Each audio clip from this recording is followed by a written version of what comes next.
ఓం మహాగణాధిపతయే నమః. ఓం గురుభ్యో నమః. ఓం శ్రీమాత్రే నమః. అరుణాం కరుణాతరంగితాక్షీం ధృతపాశాంకుశపుష్పబాణచాపాం అనిమాదిభిరావృతాం మయూకైః అహమిత్యేవ విభావయే భవాని. శ్రీమాత్రే నమః. ప్రేక్షకులకి ఆ లలితాంబిక అమ్మవారి యొక్క అనుగ్రహం పరిపూర్ణంగా కలగాలని స్ఫూర్తిగా కోరుకుంటూ మనం ఈరోజు చాలా మంది ఈ యొక్క దోషాలని ఉన్నాయని చెప్పి తెలుసుకొని ఊతగా భయపడిపోతూ ఉంటారు. చాలా సింపుల్గా రూపాయి ఖర్చు లేకుండా మీరు ఇంట్లోనే ఉండి ఎలా చేసుకోవాలి, లేదు మేము సంపన్న పరులము అనుకుంటే ఎటువంటి పూజాది కార్యక్రమాలు మీకు మీరుగా చేసుకోవడమో లేకపోతే ఎవరినైనా పురోహితులను పిలిపించుకొని చేసుకోవడం ఎలా చేసుకోవాలి అనేటువంటి విషయాలని ఇప్పుడు మనం చెప్పుకోబోతున్నాం. అవి ఏమిటి అంటే, ఎందుకంటే చాలా మంది అడిగారు నన్ను ఈ 5 అంశాలు ఒకే దాంట్లో కలిపి చెప్పండి, ఒక్కొక్కటి విడిగా కాకుండా. అందుకని నేను చెప్తున్నాను. ఒకటి, సర్పదోషం. చాలా భయపడిపోతుంటారు. దీనిలో కాలసర్పదోషం అంటుంటారు, కానీ కాలసర్పదోషం జన్మజాతకానికి అప్లై చేయకూడదు. దేశకాల గోచారాలకి ఇది ఎక్కడా లేదు పరాశర దీంట్లో, గుర్తుపెట్టుకోండి. ఇక రెండవది మాతృ పితృదోషాలు, అంటే మూడయ్యాయి. నాలుగవది దేవతా శాపాలు, ఐదవది స్త్రీ శాపము. ఇప్పుడు ఈ స్త్రీ శాపం ఎలా వస్తుంది, వీటన్నిటికీ ఏమిటి అనేటువంటి విషయాలు చెప్తుంది నేనైనప్పటికీ కూడా చెప్పిస్తుంది సాక్షాత్ లలిత అమ్మవారిగా భావిస్తూ ఒక్కొక్క లగ్నం గురించి డీటెయిల్గా నేను మీకు చెప్తాను.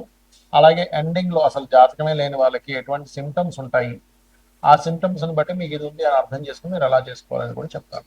ముందుగా మేష లగ్నం. లగ్నమే ప్రధానంగా తీసుకోండి. లగ్నం తెలియదు నాకు అని అనుకునేవారు కొంతవరకు రాశిని చూసుకోవచ్చు. ఇందులో ఎటువంటి కన్ఫ్యూజన్ లేదు.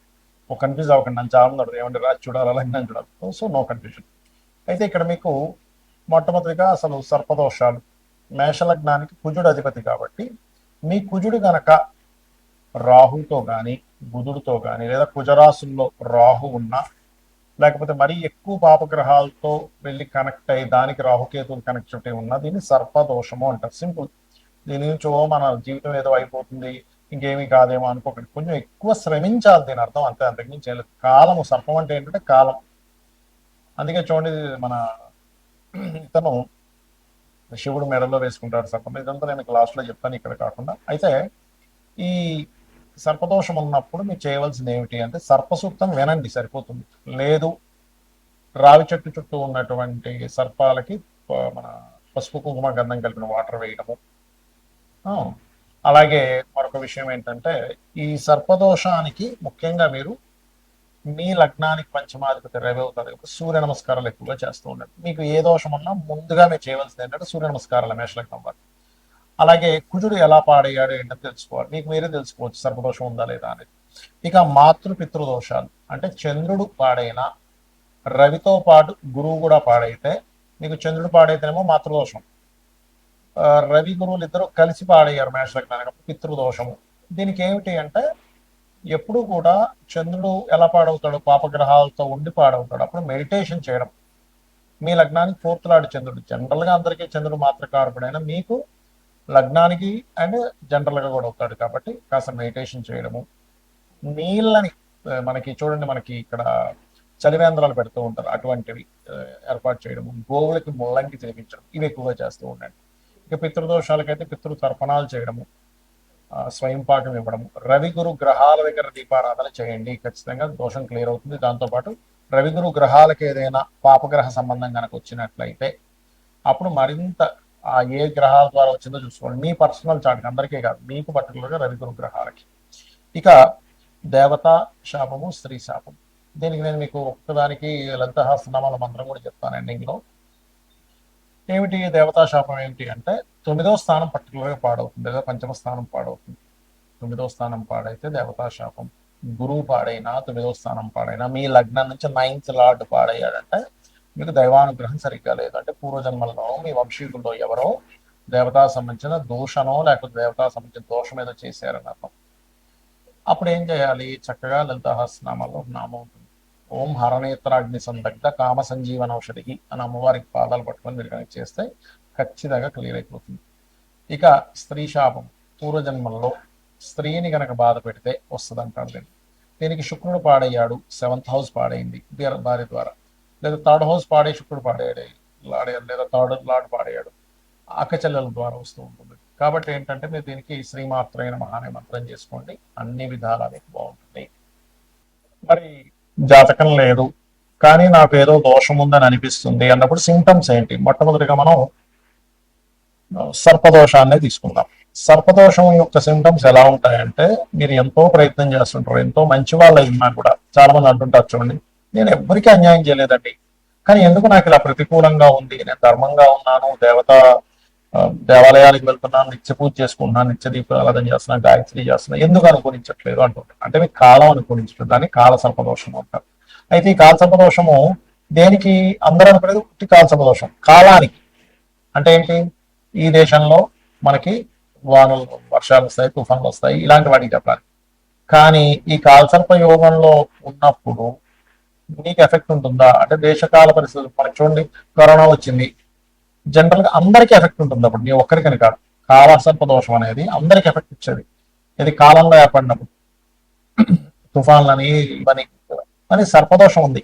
అప్పుడు ఏమవుతుంటుంది అంటే, మీకు ఎప్పుడు ఎక్కడో దగ్గర ఒక శత్రువు, ఒక ఈర్షపడేవాడు, మనం అంటే నచ్చనివాడు, మనం ఎంత ధర్మంగా ఉన్నా సరే నచ్చనివాడు, ప్రతి దాంట్లో ఇన్వాల్వ్ అయిపోయి వాడు మనల్ని ఒక సర్పంలో మనల్ని ఎప్పుడు అక్కడి నుంచి తొలగిద్దామా అని మన మీద ప్లాన్ చేస్తూ ఉంటాడు. అదేంటంటే మనం పూర్వజన్మలో చేసిన కర్మ.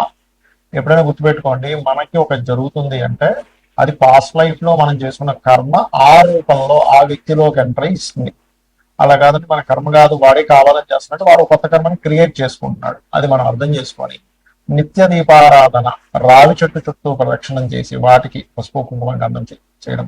లేదంటే మేము బాగా సంపన్న పనులు మాకుండా సర్పదోషం క్లియర్ అవ్వాలి అంటే నవనాగ శాంతి చేసుకోవచ్చు. చేసుకున్నట్లయితే ఖచ్చితంగా అది క్లియర్ అవుతుంది, అందులో ఎటువంటి సందేహం లేదు. మంచి పురోహితులు ఉంటే వాళ్ళ చేత చెప్పి చేయించుకోండి.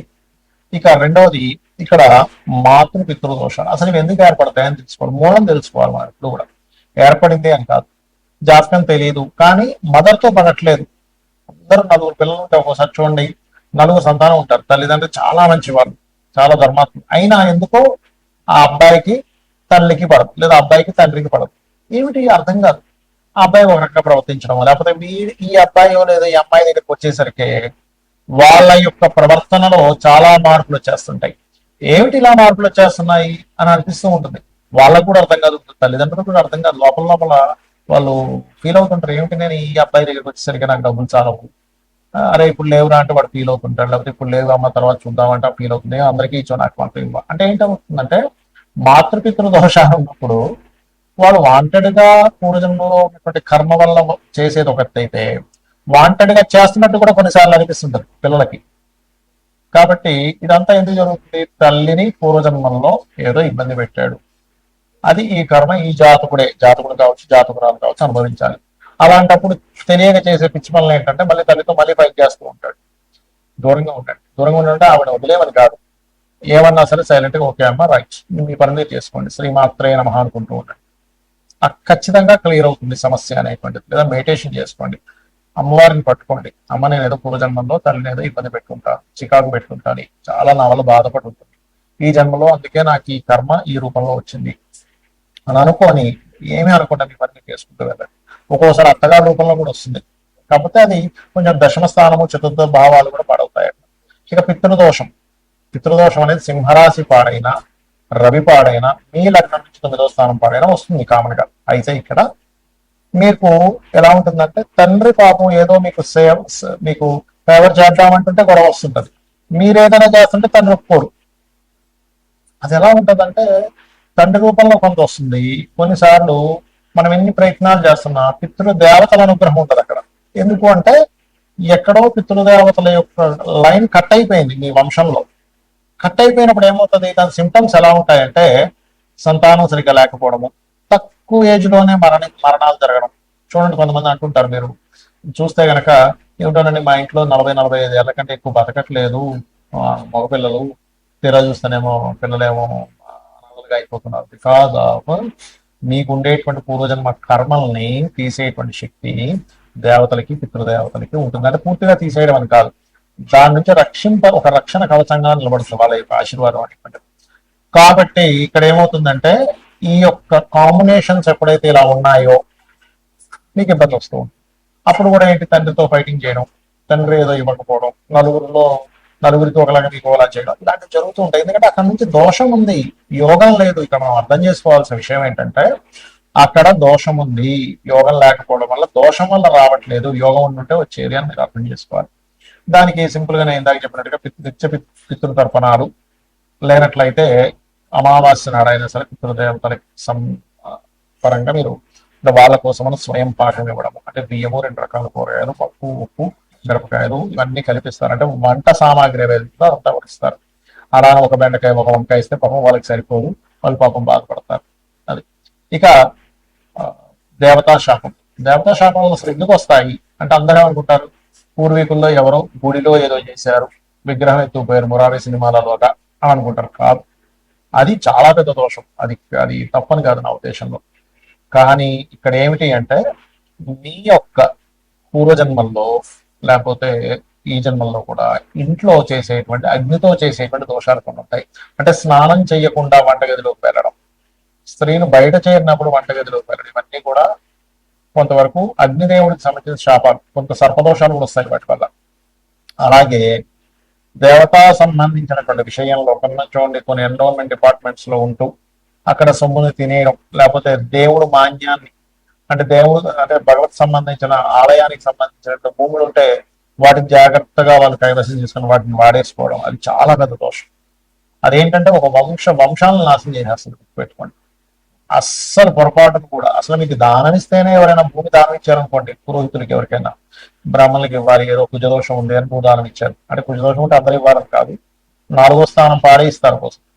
అప్పుడు ఆ తీసుకున్నటువంటి బ్రాహ్మణుడు, పురోహితుడు ఎవరైతే తీసుకుంటే, పురోహితుడు అనుకోండి ఇంకోటి అనుకోండి, గాయత్రి చేయాలి. కొన్ని లక్షల కోట్ల గాయత్రి చేస్తే గానీ అది బరాయించే శక్తి రాదు. లేనట్లయితే ఏమవుతుందంటే అది ఎన్ని రేణువులు ఉన్నాయో అన్ని జన్మల నరకం అనుభవిస్తారట.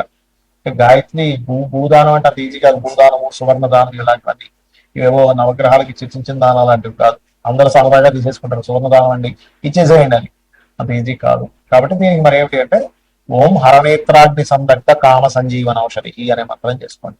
ఇక ఆఖరిగా స్త్రీ శాపం. ఏమి లేదు, ఇక్కడ స్త్రీని ఇబ్బంది పెట్టాడు జీవుడు, వస్తుంది ఆ దోషం ఆ రూపంలో వస్తుంది. అందుకని మీరు ఎక్కడికి వెళ్ళినా, మీ జాతకం లేకపోయినా మీకు సిమ్టమ్స్ ఏం అర్థమవుతుంటాయి అంటే, ఎక్కడికి వెళ్ళినా చిన్నప్పటి నుంచి కూడా ఒక స్త్రీ మూలకంగానే మీరు ఇబ్బంది పడుతూ ఉంటారు. అది పక్కింట్లో ఆడపిల్ల కావచ్చు, మీ ఇంట్లో ఉండే ఆడపడుచులు కావచ్చు, లేకపోతే మీ అత్తగారు కావచ్చు, ఎవరైనా కానీ, లేకపోతే మీకు సొంత చెల్లి కావచ్చు, సొంత భార్య కావచ్చు. ఎక్కువగా భార్య రూపంలో వస్తుంది స్త్రీ శాపం ఎక్కువగా. అందుకే లేదా వివాహ శాపం వివాహ రూపంలో వస్తుంది కొంతమంది. మరి దీనికి ఏమిటండి, శ్రీమాత్రే నమః, ఇది బెస్ట్ రెమెడీ. అలా కాదు, వివాహ రూపంలో వస్తుంది, వివాహం అవ్వట్లేదు అన్నప్పుడు ఒకసారి ఫస్ట్ మీరు ఆగ్నేయం చెక్ చేసుకోవాలి. ఆగ్నేయం పాడైతే కూడా శుక్ర దోషం అయింది అక్కడ. శుక్రుడు స్త్రీ కారకుడు కాబట్టి ముందు వస్తుంటుంది. అలాంటప్పుడు మీరు చేయవలసింది ఓం శ్రీమాత్రే నమఃతో పాటు, వివాహం అవ్వట్లేదు అనుకున్నప్పుడు ఓం కామేశబద్ధ మాంగళ్య సూత్ర శోభిత కందరాయ నమః. ఒక్కోసారి వివాహం అయ్యి కొన్ని ఇబ్బందులు పడుతూ ఉంటారు. అలాంటి వారు ఓం శివకామేశ్వరాంకస్త శివాస్వాధీన వల్లభాయ, లేదంటే అప్పులు ఉన్నాయండి, సర్పదోషం వల్ల నాకు అప్పులు అయిపోయాయని చెప్తున్నారు అన్నప్పుడు ఓం అపర్ణాయ నమః. ఫినాన్షియల్ గా బాగా గ్రోత్ రావాలి, ఓం సంపత్కరీ సమారూఢ సింధుర వ్రజ సేవితాయే నమః చేసుకోండి. ఇలాగ అనేకమైనటువంటి నామాలు అమ్మవారి ఉన్నాయి. అది మీరు చేసుకుంటే చాలు. మీరు ఏవో నాకు డబ్బులు లేవు, అమ్మ నేను చేసుకోవాలని ఏమీ భయపడకండి, అద్భుతమైనటువంటి ఫలితాలు వస్తాయి.